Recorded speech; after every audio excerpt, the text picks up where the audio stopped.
அந்த காலங்களில் க்ஷத்ரிய விவாகம்ங்கிறது கல்யாணம் 8 வகை. இந்த நாட்டில் 8 வகையான கல்யாணங்கள் தமிழ்லையும் உண்டு. உன்னை சில பேர் ஐயர் பண்ற கல்யாணம் வேற, நாம பண்ற கல்யாணம் வேற, எத்தையா கலப்பி விடுறான். அப்படி எல்லாம் கிடையாது. கல்யாணம்ங்கிறதுல சடங்குகள் சிலது உண்டு. முக்கியமானது 5. இது அத்தனை பேருக்கும் பொது. பிராமணர்களா, க்ஷத்ரியர்களா, வைசியர்களா அப்படிங்கிற கணக்கெல்லாம் கிடையாது. எல்லாருக்கும் பொது 5 விஷயம். வாக்தானஞ்ச பிரதானஞ்ச வரணம் பாணிபீடனம்.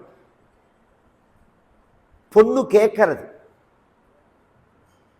அந்த காலங்களில் இதை பரிசம் போடுறதுன்னு அப்ராமணர்கள் சொல்லுவார்கள். நம்ம இன்னைக்கு நிச்சயதார்த்தம்னு பண்ற மத்தியில பொண்ணை கேட்கணும். யார் கேட்கணும்னா பிள்ளையை பெற்றவன் தான் கேட்கணும். ஆண்மகனை பெற்றவன் தான் கேட்கணும். பொண்ணு வீட்டுக்காரன் சொல்லக்கூடாது. இது சாஸ்திரம். இது ஒரு காலத்துல இதை சொன்னோம்னா ஏத்துக்கல. ஏன்னா நாம போய் எப்படி நான் ஆம்பளையை பெற்றிருக்கேன், நான் எப்படி கேட்பேன் அப்படின்னு ஒரு திமிரு. அதை தாண்டி யாராவது சாஸ்திரப்படி அதை அனுஷ்டானம் பண்ணலாம்னு நினைச்சா கல்யாணமும் ஆகாது. என்ன சார், நல்ல குடும்பம், நல்ல பையன், நன்னா சம்பாதிச்சிருக்கான், நன்னா படிச்சிருக்கான், வாலண்டியரா அவங்களே கேட்குறாங்கன்னா வேற ஏதோ டிஃபெக்ட் இருக்குங்கிறான். அப்படியாச்சு. இப்போ என்ன ஆச்சுன்னா இந்த பையனை பெற்றவாதான் ஜாதகத்தை தூக்கின்னு அலையிறாரு. பொண்ணை பெற்றவர்கள் என்னை மாதிரி இப்படி ஒரு சிம்மாசனத்தில் உட்காந்து கால் மேலே காலை போட்டுட்டு யோஜனை பண்ணிட்டு சொல்கிறேன். பொண்ணை கேட்டுட்டு சொல்கிறேன். பொண்ணு இன்னும் தீர்மானம் பண்ணலை.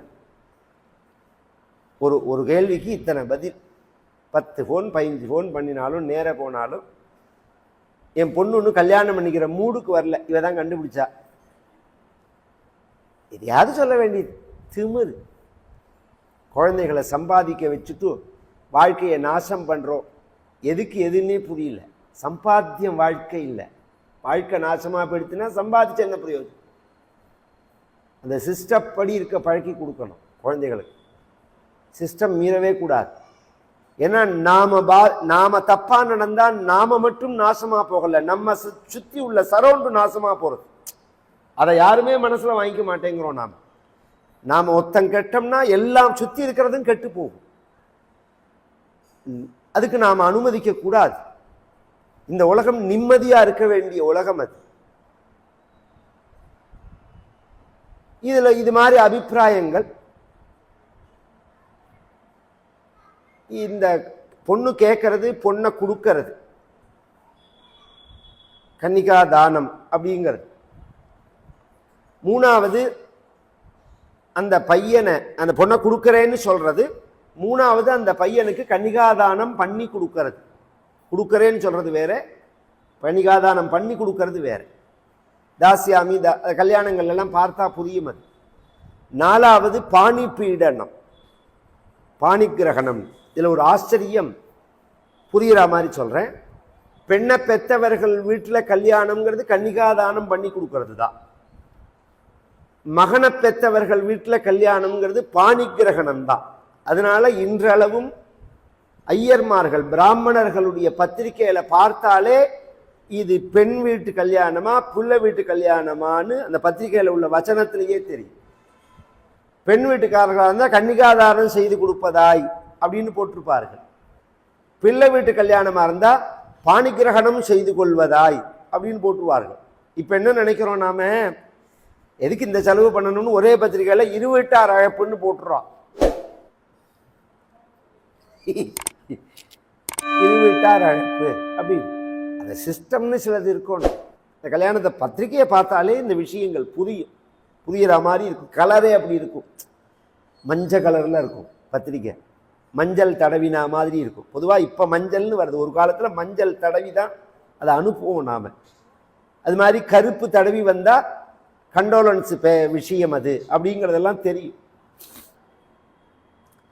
இந்த கல்யாணங்கள்ல 3 சொன்னேன். பொண்ணை கேட்கணும், பொண்ணை கொடுக்கணும், கன்னிகாதானம் பண்ணிக்கணும். 4வது பாணிகிரகணம், கையை பிடிச்சுக்கிறது.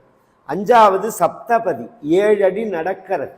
இது இந்துக்கள் எல்லாருக்கும் பொதுவானது. இதுல பிராமணர்கள் அப்ராமணர்கள் இந்த விஷயமே கிடையாது. இதை யாராவது பண்ணலைன்னா விட்டு போயிடுத்துன்னு அர்த்தமே தவிர இது எல்லாரும் பண்ணணும் இந்த விஷயத்துல. இதுல ஒண்ணு மட்டும் சத்திரியர்களுக்கு மாறும். இந்த பொண்ணு கேட்கறது பொண்ணு கொடுக்கறது அது விஷயம் இல்லை. இந்த கன்னிகா தானம்னு சொல்றேன் பாருங்க. அப்ப என்ன ஆகும்னா கையில இந்த பொண்ணோட கையில கோ எப்படி தானம் பண்ணணும்னா பசுமாடு, ஸ்வர்ணம், சாலக்கிராமம் இவைகளெல்லாம் வச்சுதான் அந்த பொண்ணோட கையை வச்சு அதுக்கு கீழே அப்பாவோட கையை வச்சு நீர் வார்த்து தார வாக்குறதுன்னு சொல்லுவார்கள். கன்யாம் கனக சம்பன்னாம் சர்வாபரண பூஷிதா தாஸ்யாமி விஷ்ணவே துப்யம் பிரம்மலோக ஜிகி அந்த மந்திரங்கள் அது மாதிரி உள்ளது. இப்படி கொடுக்கும்போது அந்த பையன் இப்படி கையை அடியில வச்சு வாங்குவான். அப்ப பொண்ணோட கை கொடுக்கிறவனோட கை மேல இருக்கும், வாங்குறவரோட கை கீழே இருக்கும். இதை சத்திரியர்கள் ஏத்துக்க மாட்டார்கள். தன் கை கீழே இருக்கிறத ஜாதி க்ஷத்ரியன் அவமானமா நினைப்பான். ஏன்னா அவனுக்கு வாங்கி பழக்கம் கிடையாது, கொடுத்துதான் பழக்கம்.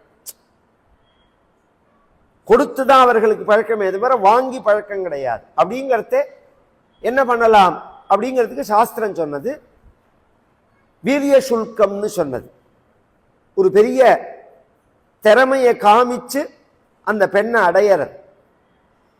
பராக்கிரமம், பலம், லட்சியம், ஒரு பெரிய வில்ல எடுத்து பானங்களை போடுறது, இல்லை பெரிய பலமான சில பொருள்களை தூக்கிறது, காளையை அடக்கிறது. கிருஷ்ணாவதாரத்திலேயே உண்டு. 7 காளையை பகவான் அடக்கி ஒரு பெண்ணை கல்யாணம், லக்ஷ்மணாங்கிற பெண்ணை கல்யாணம் பண்ணிட்டாருன்னு இருக்கு. இதெல்லாம் உண்டு.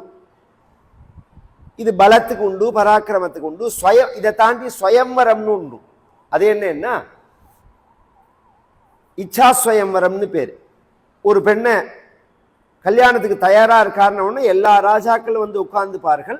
வரிசையா ராஜாக்கள் உட்கார்ந்துக்கிறது. அந்த பெண்ணு கையில மாலை எடுத்துன்னு வருவா. பக்கத்துல உள்ளவர்கள் அறிமுகப்படுத்துவார்கள். இவன் இந்த தேசத்து ராஜா, இவனுக்கு இத்தனை வயசாகிறது, இவன் ஏற்கனவே கல்யாணமானவன் ஆகாதவன், இத்தனை போர்ல இவன் ஜெயிச்சிருக்கான், இத்தனை போர்ல இவன் தோத்துருக்கான், இவனுக்கு குழந்தை இருக்கு இல்ல, எல்லா டேட்டாவும் சொல்லிடுவான். அதுக்கப்புறம் அந்த பெண்ணு விருப்பம் இருந்தா மாலையை போடலாம், இல்லைன்னா நகரலாம். இதுக்கு இச்சா ஸ்வயம்வரம்னு பேர். இது மாதிரிலாம் சிஸ்டம் அந்த காலங்கள். இதுல எதுலையுமே இவன் செலக்ட் ஆக மாட்டான். விசித்திர வீரியன். அதான் இந்த ப்ராப்ளமே. அப்படிங்கிறதுனால பீஷ்மர் என்ன பண்றார், தன் தம்பிக்கு பதிலாக தான் போறார். காசி ராஜாவுக்கு 3 பெண், அம்பே, அம்பாலே, அம்பிகே அப்படின்னு 3 பெண். அந்த 3 பெண்ணுக்கும் ஒரே நேரத்தில் சுயம்பரம் வைக்கிறான். இவர் போறார் சுயம்பரத்துல. இவர் உட்கார்ந்துன்ற உடனே எல்லா ராஜாக்களும் பயப்படுறான், நக்கல் அடிக்கிறான். பயம் என்னன்னா இவர் பலசாலி, இவர் பராக்கிரமத்தினால அந்த பெண்ணை தூக்கின்றுவர். அதுல இன்னொன்னு சொல்ல நான் விட்டுட்டேன். ஒருத்தன் கழுத்துல மாலை போட்டா அதோட அது முடிஞ்சு போயிடாது. எனக்கு இந்த பையனை பிடிச்சிருக்குன்னு அந்த பொண்ணு மாலை போயிட்டா இவ யாரெல்லாம் மாலை போடலையோ அவர்கள்லாம் சண்டைக்கு வருவார்கள். என்ன நீ எப்படி ரிஜெக்ட் பண்ணினேன்? அப்ப அவன் இவர்களோட சண்டை போடுறதுக்கு சக்தி இருந்தாதான் அந்த பெண்ணை அடைய முடியுமே தவிர, இல்லைன்னா எவன் சண்டை போடுறானோ அவன் அடைஞ்சிருவான் அந்த பெண்ணை. இதெல்லாம் என்ன சார் இப்படிலாம் உண்டான்? இதெல்லாம் பல பராக்கிரமத்துக்குள்ள விஷயம். அந்த பெண்களும் அப்படி விரும்புவார்கள். சோனி சொக்கட்டானெல்லாம் கல்யாணம் பண்ணிக்கணும்லாம் விரும்ப மாட்டார்கள். இன்னைக்குதான் பைத்தியம் முடிச்ச அலையிறது. அதுல பெரும்பாலா ஒரு காலத்துல நல்ல குலம், குணம், கோத்திரம், அழகு அப்படிங்கிறது போக இன்னைக்கு பொறுக்கி பயல்கள் எல்லாம் ஹீரோ மாதிரி காண்பிக்க கூடியதான ஒரு சித்திரங்கள் வந்ததுனால அதை பார்த்துட்டு இவன் தான் நம்மளுடைய மனசுல ஹீரோ அப்படிங்கிற நல்லவனை தேர்ந்தெடுத்தா சரிங்களாம். இந்த பிரச்சனையும் அதுதான். ஒரு குணத்தினால, படிப்புனால, பதவியினால, குலத்தினால, அழகுனால இவனை தேர்ந்தெடுத்தா அப்படிங்களாம். கெட்டவனை ஹீரோ மாதிரி காண்பிச்சா அதுல ஒரு மயக்கம்னா இந்த புத்தி எங்க போய் சொல்றது? யார் மேல இதை குறை சொல்றது? நாம இதெல்லாம் திட்டமிட்டு நடக்கிறதுங்கிறது ஜனங்களுக்கு தெரியறதா தெரியலையா புரியவே இல்லை. பெண்ணை பெற்று அந்த பெண்ணோட அப்பா அம்மா நிலையில இருந்து பார்த்தா தான் நான் சொல்றது புரியும். ரொம்ப வயத்தறிச்சலான விஷயம் அதெல்லாம். அந்த காலத்துல எல்லாம் சத்திரியர்கள் பராக்கிரமத்துக்கு, அதுல சத்திரியர்கள் தான் கலந்துக்கலாம், கண்டவன் கலந்துக்க முடியாது. அதுலயும் ஒரு நியமம் உண்டு. பீஷ்மர் வந்த உடனே இங்க ஒரு சந்தேகம் வர்றது.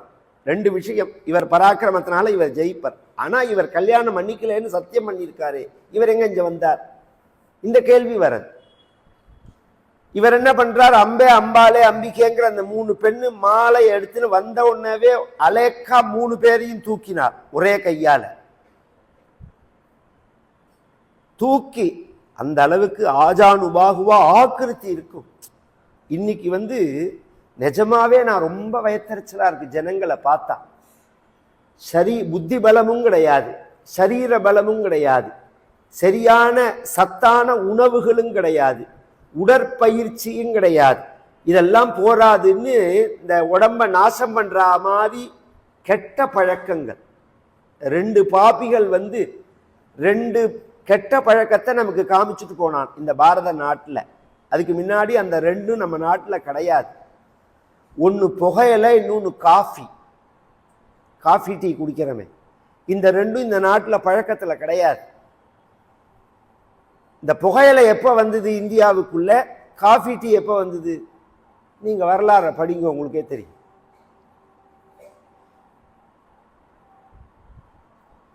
பிரிட்டிஷ்காரன் காலத்துல காஃபி டீ வந்தது. அதுக்கு முன்னாடி எவ்வாறு இங்க போர் எடுத்து வந்தாரோ அவர்கள் காலத்துல புகையில வந்தது. நம்மூர் பழக்கம் கிடையாது புகையிலங்க. இது உடம்ப நாசம் பண்ணும். உடம்ப எந்த வகையிலையாவது எடுத்துட்டா நாசம் பண்ணும். இப்ப ஜனங்கள்கிட்ட சர்வசாதாரணமா இருக்காது, சர்வசாதாரணமா இருக்கு. மத்தியபானம் இருக்கு பத்தியில, மத்தியபானம் கூட அவ்வளவு பெரிய கெட்ட பழக்கம் கிடையாது. நான் சொல்றது நீங்க கதை சொல்ல வந்தேலா இதை சொல்ல வந்தேலான்னா இந்த ஒரு விஷயத்துக்காக சொல்ல வரேன்.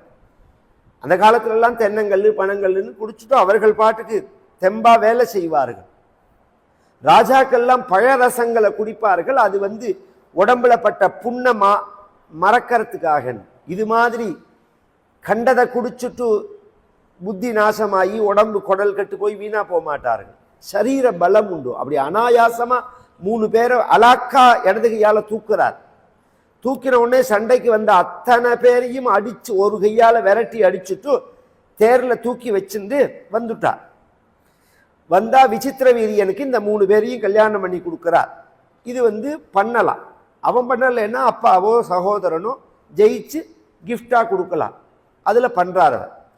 இதுல 3 பேர்ல முதல் பெண்ணுக்கு அம்பேன்னு பேர். அவன் என்ன பண்ணினா, எல்லாம் முடிஞ்சு அஸ்தினாபுரப்பட்டினம் வந்த பிறகு பீஷ்மர்கிட்ட சொன்னா, உன் தம்பியை நான் கல்யாணம் பண்ணிக்க மாட்டேன்னா. ஏன்னு கேட்டான் பீஷ்மர். அந்த சுயம்பர மண்டபத்துல சால்வராஜா வந்திருந்தான். சால்வன்னு ஒருத்தன் அவன் வந்திருந்தான். அவனை பார்த்த உடனே நான் விரும்பினேன், நான் கண்ணால அதை தெரிவிச்சேன், அவனும் என்னை விரும்பினேன்னா. அதனால நான் அவனை தான் கல்யாணம் பண்ணிப்பேன், நான் உன்னை கல்யாணம் பண்ணிக்க மாட்டேன், உன் தம்பியை கல்யாணம் பண்ணிக்க மாட்டேன். அதுக்கு பீஷ்மர் சொன்னார், இதை நீ அங்கேயே சொல்லியிருக்கலாமே. இது அங்கேயே நான் உன்னை தொடும்போதே நான் ஒருத்தனை விரும்புறேன்னு சொல்லிவிட்டா அப்புறம் தொடக்கூடாது. அதுல ஒரு நியமம் உண்டு. அது ரொம்ப நுட்பமானது. இது நான் ஒருத்தனை விரும்புறேன் அப்படின்னு ஒரு பெண்ணு மனசால சொல்லிவிட்டான்னா அந்த பொண்ணை போய் தொடக்கூடாது. உடனே என்ன பண்ணினார், அந்த பொண்ணை ஒரு தேர்ல வச்சு செக்யூரிட்டியோட அந்த சால்வராஜாட்ட அனுப்பிச்சார். அவன் என்ன பண்ணினான், நான் உன்னை கல்யாணம் பண்ணிக்க மாட்டேன்னா.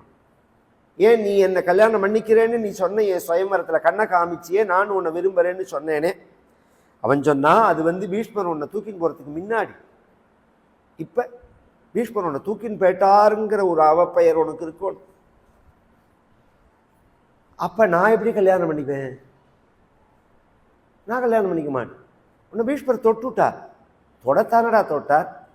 நான் என்ன அவரோட குடும்பமா நடத்தினேன்? அதை எப்படி யார் நம்ப முடியும்னு கேட்டான். இப்படி ஒரு கடுமையா பேசினான். சி அப்படின்னு சொல்லிட்டு அவ கிளம்பி வந்தா. வந்தவன் என்ன பண்ணினா, இது மாதிரி அவன் பேசினா எனக்கு அவனை பிடிக்கல, சரி உன் தம்பியே நான் கல்யாணம் பண்ணிக்கிறேன்னா. விசித்திர வீரியனை கேட்டார். அதுக்குள்ள இவர் என்ன பண்ணிட்டார், அம்பிகா அம்பாலிகாங்கிற பொண்ணை கல்யாணம் பண்ணி வச்சுட்டார் தம்பிக்கு. விசித்திர வீரியன்ட்ட கேட்டார். அவன் சொன்னா, நான் உன்னை எனக்கு பிடிக்கல, எனக்கு அவனை தான் பிடிச்சிருக்குன்னு சொல்ல பொண்ணை மானமுள்ள ஆம்பளை கல்யாணம் பண்ணிப்பானான்னு கேட்டேன். எனக்கு உன்னை பிடிக்கல, எனக்கு அவனை தான் பிடிச்சிருக்கு அப்படின்னு ஒரு பொண்ணு சொன்னதுக்கு அப்புறம் அந்த பொண்ணை கல்யாணம் பண்ணிப்பானா? யாராவது மானம் உள்ளவன் பண்ணிக்க மாட்டான். அதனால நான் பண்ணிக்க மாட்டேன். அப்ப அம்பை சொன்னா, அப்ப என் வாழ்க்கையோட கதி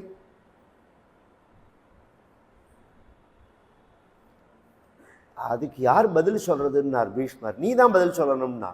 நீ தானே என்னை தூக்கின்னு வந்த, நீ தான் பதில் சொல்லணும். நான் என்ன பதில் சொல்லணும்னு கேட்டார். நீ என்ன கல்யாணம் பண்ணிக்கோ, நீ என்ன கல்யாணம் பண்ணிக்கோன்னார். அவர் சொன்னார், நான் கல்யாணம் பண்ணிக்கிறது இல்லைங்கிற நியமத்தில் தானே இருக்கேன். அப்ப உன்னால தானே என் வாழ்க்கை கெட்டுது. ஜபார், என்னால கடல்ல. இதுல எல்லாம் சூக்ஷ்மம் இருக்கு. நீ நான் உன்னை தூக்கும் போதே நான் சால்வராஜனை விரும்புறேன்னு நீ சொன்னதுக்கு அப்புறம் நான் உன்னை தூக்கி இருந்தேன்னா என்னால கெட்டதுன்னு சொல்லலாம். நீ அங்க வாய பொத்தின்னு இருந்துவிட்டு இதெல்லாம் கதையில படிச்சுட்டு இன்னைக்கு வாழ்க்கையை பார்க்கறதே எவ்வளோ ஆத்திரம் வரும் தெரியுமோ.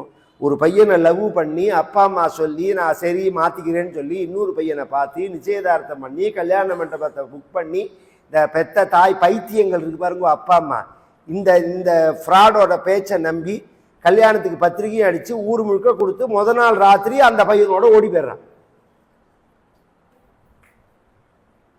நடக்கிறது இன்னைக்கு நடக்கிறது. நான் என்ன சொல்றேன், கல்யாணம் அவரவர்களுடைய சுதந்திரம். நீ அந்த பையனை பண்ணிக்கணும்னா அதுலயே உறுதியா இருந்து தொலைய. ஒத்த வாழ்க்கை ஏன் கெடுக்கிற? ஒருத்தனுக்கு தீர்மானம் பண்ணி. இதுல என்ன சுவாரஸ்யம்னா, இப்ப அப்பா அம்மாட்ட சொல்ல முடியாது எங்க அப்பா மிரட்டினான்னா அது கூட நியாயம் வேணா. அந்த பையனோட சேர்ந்து வெளியில போய் சுத்தி பேசி கீச்சி, யாரு நிச்சய பையனோட எல்லாம் பண்ணிவிட்டு அவனோட ஹோட்டல் கிட்டெல்லாம் சுத்திட்டு சினிமா எல்லாம் பார்த்துட்டு அதுக்கப்புறம் அவனையும் மனசை கெடுத்துட்டு இன்னொருத்தனோட ஓடி போயிடுறான். ஏண்டி இப்படி பண்ணினேன்னா, நான் தான் அன்னைக்கே சொன்னேன். அன்னைக்கு சொன்னேன்னா இந்த பையனை ஏன் பழகினேன்னா அது சும்மா பொழுது போறதுக்குங்க. இப்படி ஆயிடுச்சு. நிஜமாவே எங்க இதெல்லாம் ரொம்ப தப்பது, ரொம்ப தப்பது. நீங்கெல்லாம் இப்ப என்ன ஆச்சுன்னா, நம்மளை விட கூட சம்பாதிக்கிறார்கள் குழந்தைகள்ங்கிறதுக்காக வாயை புத்தின்னு இருக்கிறதெல்லாம் நியாயம் கிடையாது. அதெல்லாம் சரி கிடையாது. அதுக்காக என்ன வேணாலும் பண்ண முடியுமா? இந்த தேசத்தை நாசம் பண்ண முடியுமா? சமூகத்தை நாசம் பண்ண முடியுமா? வாழ்வியலை நாசம் பண்றதுக்கு நாம் அனுமதிக்கலாமா? தொலைச்சுட வேண்டாம். நான் என் குழந்தைகளுக்கு கல்யாணம் பண்றதே ஒரே ஒரு கண்டிஷன் தான், ஆண் குழந்தைகள் தான்.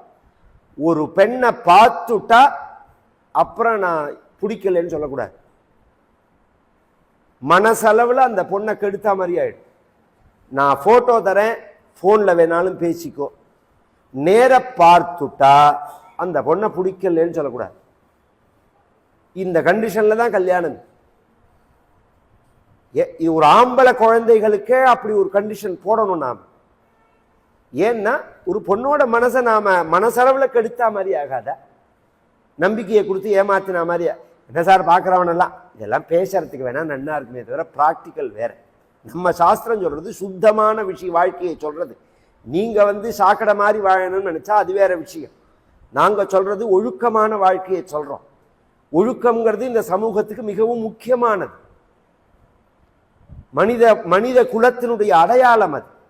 அதை நாம் கெடுறதுக்கு அனுமதிக்கவே கூடாது. நிம்மதி போயிடும். சர்வமகந்தி பராங்கனான்னு இருக்கு சாஸ்திரம். நிம்மதி கெட்டு போயிடும். அவர் சொன்னார், நீ உண்மையிலதான் தப்பு. நீ அங்கேயே சொல்லியிருந்தா உன்னை நான் விட்டுட்டு வந்திருப்பேன். நீ இங்க சொன்னா அது நான் என்ன பண்ண முடியும்? உடனே இவன் என்ன பண்ணினா, பீஷ்மரால தான் தன் வாழ்க்கை நாசமா போச்சுன்னு பீஷ்மர் மேல சண்டை போடுறதுக்காக எல்லாரையும் கூப்பிட்டா. சிபாரிசுக்கு போனா அங்க எங்க. அதுக்கு முன்னாடி என்ன பண்ணினா, யார் சொன்னா பீஷ்மர் கேட்பார் அப்படிங்கிற ஒரு கேள்வி வரத்தே பீஷ்மருக்கு குரு பரசுராமர் சொன்னா இவர் கேட்பறோம் அப்படிங்கிறதுக்காக பரசுராமர்கிட்ட போனார். பரசுராமர்கிட்ட சொல்லி இது மாதிரி என் வாழ்க்கை வீணா போயிடுத்து, நீங்க தான் பீஷ்மர்கிட்ட சொல்லி என்னை கல்யாணம் பண்ணிக்கிற மாதிரி சொல்லணும் அப்படின்னு ஒன்று. பரசுராமர் மகான்கள் எப்போதுமே கருணையோடு இருப்பார். ஒருத்தர் வந்து கஷ்டம்னு சொன்னா அப்படியா கவலைப்படாத எல்லாம் சரியா. மகான்களுக்கு லட்சணம் சொல்லும் போது பிறர் கஷ்டத்தை கேட்கும் போது கண்ணுல கண்ணீர் வரும் அவர்களுக்கு, தன் கஷ்டத்துக்கு அசையவே மாட்டார். இது மகத் லட்சணம். தலையில இடியே விழுந்தாலும் கொஞ்சம் கூட சலனமாக மாட்டார்கள், கலங்கி போக மாட்டார்கள், துக்கப்பட மாட்டார்கள். ஆனா பிறர் வந்து ஒரு கஷ்டத்தை சொல்லிவிட்டா பொசுக்குன்னு கண்ணுல கண்ணீர் வரும். இது மகான்களுடைய அடையாளம். எத்தனையோ பேர்கள் பரமாச்சாரியால் இருக்கும்போது, காஞ்சி பெரியவர் இருக்கும்போது எத்தனை பேர் கஷ்டத்தை சொல்லியிருக்கார், எத்தனை பேர் கஷ்டத்தை ஆச்சாரியால் போக்கியிருக்கார். நடமாடும் தெய்வமா இருந்தார். சத்யசாய் பாபா இருந்தார். சுந்தரம்னூர் ஐஏஎஸ், அவருக்கு உடம்புல கேன்சர் வந்து அப்போலோ பரிந்தும் போயிட்டு இன்னும் 3 மாசத்துக்கு மேல நீ உயிரோட இருக்க மாட்டேன்னுட்டான். எல்லாரும் சொல்லி முடிச்சுட்டாரு. பாபாட்ட போனார். பாபா உட்கார்ந்துருக்கார். இப்படி பார்த்து தரிசனம் பண்ணிட்டே வரத்தே எல்லாத்தையும் பேச மாட்டார் பாபா. யாராவது ஒருத்தரை தான் செலக்ட் பண்ணி பேசுவர். என்ன பேசுறாருங்கிறதும் அவளுக்கு தான் புரியும், அந்த பிரச்சனையை உள்ளவாளுக்கு தான். இந்த சுந்தரத்துக்கிட்ட வந்தார். கிட்டக்க வந்து இப்படி குனிஞ்சு கேன்சர் கேன்சல் அப்படின்னார். கேன்சர் கேன்சல் அப்படின்னு சொல்லிட்டு போயிட்டார்.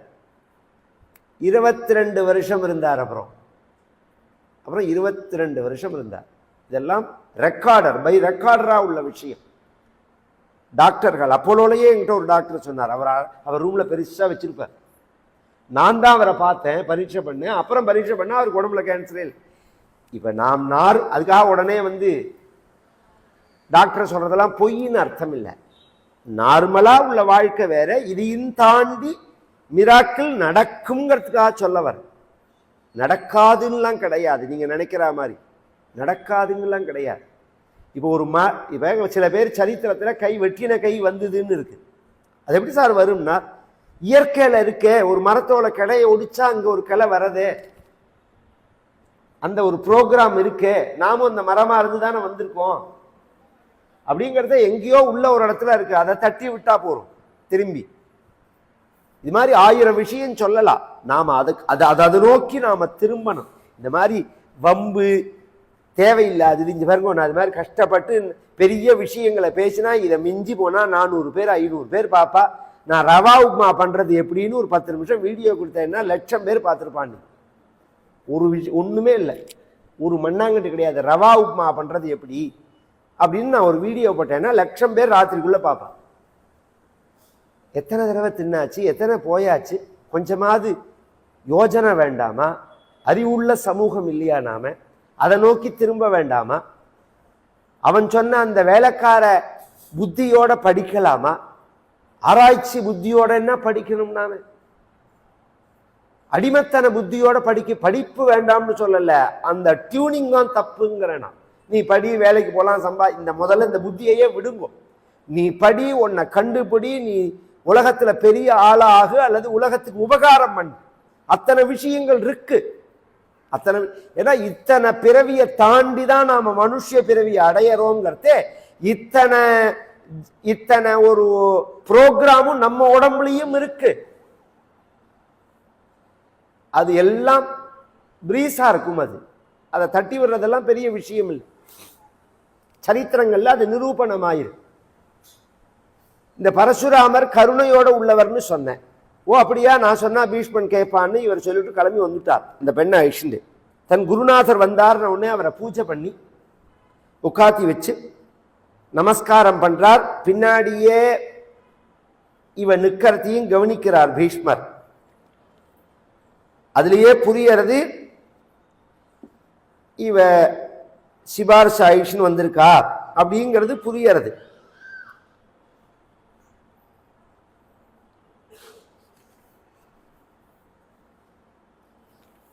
நமஸ்காரம் குருவேன்னார்.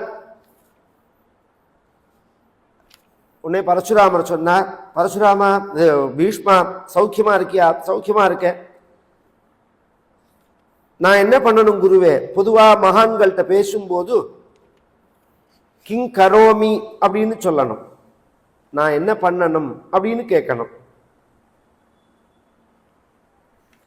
உங்களுக்கு என்ன வேணும்னு கேட்கக்கூடாது. அதனால என்ன பண்ணினார்? நமஸ்காரம் பண்ணி நான் என்ன பண்ணணும்னா, உடனே அவர் சொன்னார், இந்த பெண்ணை கல்யாணம் பண்ணிக்கோ அப்படின்னார். அது நடக்காதுன்னார்.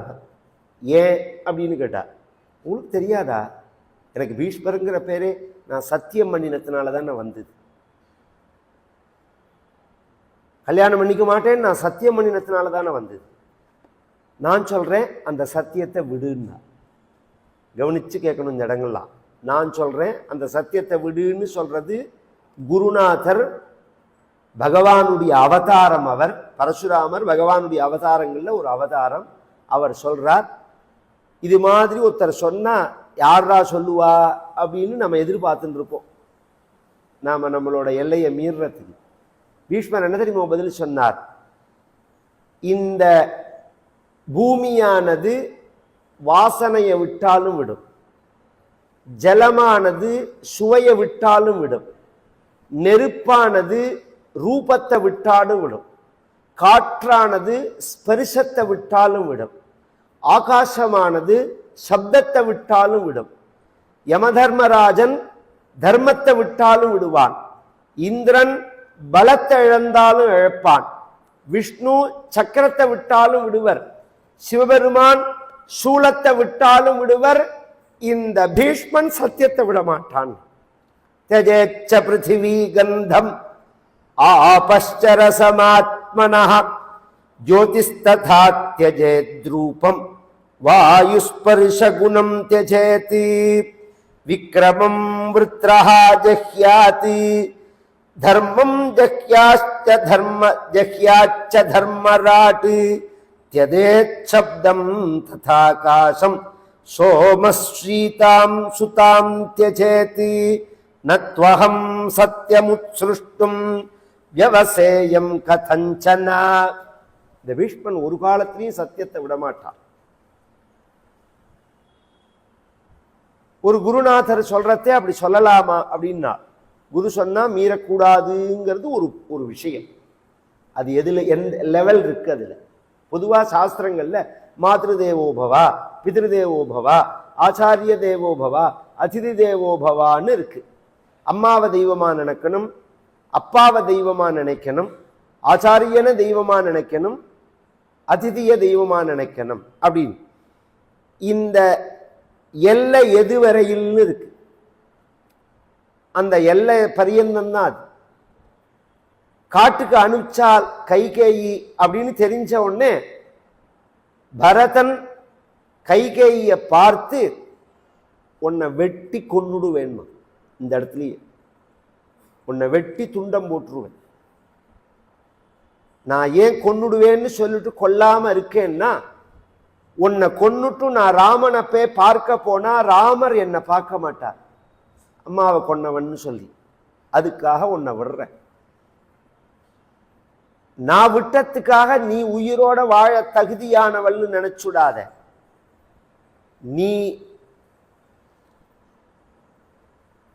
நான் போய் ராமன் ஐஷ்ணு வரத்துக்குள்ள நீ உயிரை விட்டு இருக்கணும். சத்வமக்னிம் பிரவிசவ ஸ்வயம் வா தண்டகான்விஷா ரஜ்ஜும்பதா நவா கண்டே நஹிதேன்யத் பராயணம். நீ அக்னியில இறங்கி உயிரை விடுவையோ, இல்ல ஒரு முழம் தூக்குல தொங்கி உயிரை விடுவையோ, அல்லது நீ கிளம்பி எங்கேயாவது கண் காணாம ஓடி போவையோ, நீ இருக்கக்கூடாது. நான் திரும்பி ராமன் ஐஷ்ணு வரத்தே நீ உயிரோடு இருக்கக்கூடாது. இப்படி கடுமையா பேசின பரதனை பரதாழ்வார்னு சொல்றோம் நாம் இன்னைக்கு. பரதாழ்வார் 1000 ராமர் நின்கேள் ஆவரோ தெரியுதம்மா. நான் சொன்னேன் 1000 கம்பர் சொல்றார், தாயுரை கொண்டு தாதை உதவிய தரணி தன்னை தீவினை எண்ணனித்து சிந்தனை முகத்தில் தேக்கி போயினோய் என்ற பொழுது புகழ்நோய் தன்மை கண்டால் 1000 ராமர் நின் கேள் ஆவரோ தெரியுதம்மா. 1000 ராமன் வந்தாலும் இந்த பரதனுக்கு ஈடாக முடியுமா அப்படின்னு கேட்கிறார். பரதாய பரன் நமோஸ்து தஸ்மை பிரதமோதாஹரணாய பக்தி பாஜா. நிகமந்த மகாதேசிகர்னு ஒருத்தர் பாதுகா சகசிரம்னு பண்ணியிருக்கார். அதுல சொல்றார், யாருக்கு நமஸ்காரம் பண்ணினாலும் பண்ணலன்னாலும் பரதனுக்கு பண்ணுங்கோங்கிறார். முதல் நமஸ்காரம் பரதனுக்கு பண்ணணும் அப்படின்னு. இப்படி பரதனை இன்னைக்கு கொண்டாடுறோம். அதுக்கு அடுத்தது பிதிருதேவோ பவா, அப்பாவை தெய்வமா நினைக்கணும். அப்பா சொன்னதை எல்லாம் கேட்டா. பிரஹ்லாதர் நெருப்புல குதின்னா குதிச்சான், சமுத்திரத்துல குதின்னா குதிச்சான், மலையிலேருந்து குதின்னா குதிச்சான், விஷத்தை சாப்பிடுன்னா சாப்பிட்டான், நாராயணான்னு சொல்லாதேன்னா மாட்டேன். நீ பாக்கி எதை சொன்னாலும் நான் கேட்பேன், நாராயணான்னு சொல்லாதேன்னா கேட்க மாட்டேன். கோவிலுக்கு போகாதடான்னு சொல்றவன் ஒரு அப்பாவா? கோவிலுக்கு போகாத அப்படின்னு சொன்னா ஒரு அப்பனா? யோசனை பண்ணுங்க. கோவிலுக்கு போடான்னு சொல்றவன் தானே அப்போ. நெத்தி இட்டுக்கோடா, சாமி கும்பிடுறா, கோவிலுக்கு போயிட்டு வா அப்படின்னு குழந்தைகளை நல்ல பழக்கம் பழக்கிறது தானே தாய் தன் பெரியோர்களுடைய அடையாளமே. நல்ல பழக்கங்கள் இல்லாம செய்யாதேன்னு சொல்றவன்லாம் பெரியோர்களா? கிடையாது. மூணாவது ஆச்சாரிய மகாபலி வாமனாவதாரம் எடுத்து வந்தார். 3 அடி தானம் கேட்டார், தரேன்னா சுக்கராச்சாரியார் சொன்னார் கொடுக்காதேன்னார். ஏன்னா நீ நினைக்கிற மாதிரி இவர் பிரம்மச்சாரி இல்லையுமோ. ஏஷ வைரோச்சனே சாட்சாத் பகவான் விஷ்ணுரவ்யயः கஸ்யபாததிதேர்ஜாதः தேவானாம் காரிய சாதகः சர்வஸ்வம் விஷ்ணவே தத்வா மூடவர்த்திஷ்யசே கதம். நீ நினைக்கிற மாதிரி அவன் விஷ்ணு இல்லை, இவன் பிரம்மச்சாரி இல்லை, விஷ்ணு. விஷ்ணு உன்னை ஏமாத்தி உன் சொத்தெல்லாம் புடுங்கிறதுக்காக வந்திருக்கா அப்படின்னு உடனே அவன் சொன்னான், நாம ஒரு தானம் தர்மம் பண்ணினா என்ன நினைச்சுன்னு கொடுக்கிறோம்? ஒரு மனிதன் கையில தான் கொடுக்கிறோம், ஆனா தெய்வமா நினைச்சுதான் கொடுக்கிறோம். யாருக்கு நாம் கொடுத்தாலும், ஒரு அன்னதானமோ ஒரு தீர்த்த தானமோ எந்த தானம் பண்ணினாலும் சாஸ்திரங்கள் ஒரு கன்னிகா தானம் கூட விஷ்ணவே துப்பியம்ங்கிறது, பகவானா நினைச்சுதான் கொடுக்கணுங்கிறது நம்ம சாஸ்திரம். அந்த காலங்கள்ல இன்னைக்கு அதெல்லாம் கிடையாது, இருந்தாலும் பழக்கத்துக்கு சொல்றேன். செவ்வாய்க்கிழமை ஒரு விருந்தினர் வீட்டுக்கு வந்துட்டாருன்னா அப்ப ஹோட்டல்லாம் பெருசா கிடையாது, சொந்தக்காரங்க வீட்டில் தான் வந்து தங்குவார்கள். அப்படி தங்கும்போது மூஞ்சியை தூக்க மாட்டார்கள், சந்தோஷப்பட்டு செவ்வாய்க்கிழமை வந்திருக்கேன் வைத்தியநாத சுவாமி மாதிரி அப்படின்னு சொல்லிட்டு சாப்பாடு போடுவார். வைத்தீஸ்வரன் கோவில் சுவாமியே வந்த மாதிரி வந்திருக்கீர்கள், இன்னைக்கு சாப்பாடு போடுற பாக்கியம் கிடைச்சது அப்படின்னு. சனிக்கிழமை வந்தா வெங்கடாஜலபதி மாதிரி வந்திருக்கேன் அப்படின்பா. அவன் வெங்கடாஜலபதியா இருக்க வேண்டாம், சனீஸ்வர தேவதையாவே இருக்கலாம். ஆனாலும் நாம சொல்லும் போது வெங்கடாஜலபதின்னு தான் சொல்லுவோம். இது நம்மளோட ஒரு கல்ச்சர். தெய்வம் மாதிரின்னு சொல்லி ஒருத்தன்ட்ட கொடுக்கற தேவை. தெய்வமே வந்தா கொடுக்காம இருப்பேனா? அந்த தெய்வமே வந்திருக்குன்னா கொடுக்காம இருப்பேனா? நீ கொடுத்தேன்னா உன்னை கொடுப்ப போறேன்னா உன்னை சபிப்பேன்னா. என்ன சபிப்பேன்னு கேட்டான். உன் கையை விட்டு சொத்து போக கடவுதுன்னு சபிப்பேன்னா. சபிச்சுக்கோங்கன்னா. யாருமே பிறக்கிறதே சொத்தோட பிறக்கல, போகும்போது சொத்தோட போறது இல்லை. எத்தனையோ பேர் எத்தனையோ விதத்துல சொத்தை விடுறான். வியாபாரம் பண்ணி சொத்தை விடுறான், ஷேர் மார்க்கெட்ல சொத்தை விடுறான், சூதாடி சொத்தை விடுறான், பரஸ்திரீ கமனம் பண்ணி சொத்தை விடுறான், குடிச்சு சொத்தை விடுறான், இன்னொருத்தரை நம்பி சொத்தை விடுறான், திருட்டு கொடுத்து சொத்தை விடுறான், சொந்தக்காரால்கிட்ட ஏமாந்து சொத்தை விடுறான், சாமர்த்தியம் இல்லாம சொத்தை விடுறான், ஒழிச்சு ஊதாரியா இருந்து ஒழிச்சு சொத்தை விடுறான். நான் அப்படிலாம் சொத்தை விடல, நான் தானம் பண்ணி சொத்து போனா போட்டோம், தானம் பண்ணி போட்டோம் சொத்து.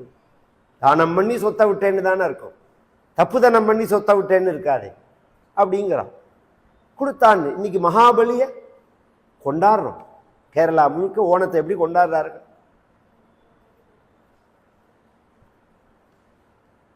ஏன்னா அவனோட தியாகம் அது மாதிரி. அதிதி தேவோபவா பார்வதி பரமேஸ்வரனே விருந்தாளியா வந்தும் சிவன் இந்த பண்ணின உடனே தூக்கி எறிகிறார். இதெல்லாம் ஒரு எல்லை. அந்த எல்லை தாண்டினா அந்த மரியாதை இருக்காது. மதிக்கணும்னு சாஸ்திரம் சொல்லலை. ஏன்னா இவர்கள்லாம் நமக்கு தர்மத்தை போதிக்கணும், நம்ம நல்வழிப்படுத்தணும். நல்வழியில போகாதேன்னு இவர்கள் எல்லாருமே நம்மளை நல்வழியில போகிறதுக்கு வழி காட்டுறவர்கள். அதனாலதான் இவர்களை தெய்வமா நினைக்கணும்னு நாம் சொல்றதே. நீ நல்வழி போகாதேன்னு சொல்றதுக்கு இவர்கள் என்னத்துக்கு நமக்கு? அப்ப பரசுராமர் சொன்னார், என் வார்த்தையை நீ கேட்கலன்னா உனக்கு எனக்கு சண்டை வரும்னா. என்னைக்கு, என்ன தேதி, எந்த இடம், எத்தனை மணின்னு சொல்லுங்க, நான் தயாரா இருக்கேன்னா பீஷ்மர். சண்டை வரும்னா வந்தது, குருக்ஷேத்திரத்திலேயே வந்தது சண்டை. குருக்ஷேத்திரத்துல இன்னைக்கு இத்தனாம் தேதி இத்தனை மணிக்கு அப்படின்னு சொல்லிட்டார். பீஷ்மர் போறார்.